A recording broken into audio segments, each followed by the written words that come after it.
Do you believe that hairstyle can make us look old? Different face shape varies with the hairstyle we're making ourselves. So, in this episode, I'll be showing to you the hairstyle and some tips. Maybe you are like me. But before I begin, please don't forget to hit the notification bell button so that you will be notified whenever I have a new upload video.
So I hope you learned something from my video episode for today regarding the hairstyle for different face shape.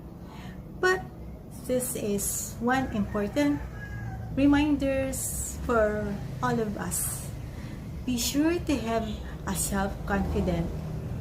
Whatever your hairstyle, whatever your face shape, if you have your self-confident, you will always turn beautiful. I'll see you in my next upload video. If you like my episode for the day, be sure to hit the like button. You will help me a lot. And if you have some message to Aging Behind, some comments, suggestion, you can put it on the comment box. I am happy to hear you and happy to read you. So very much happy to connect you. Bye-bye. I'll see you in my next upload video.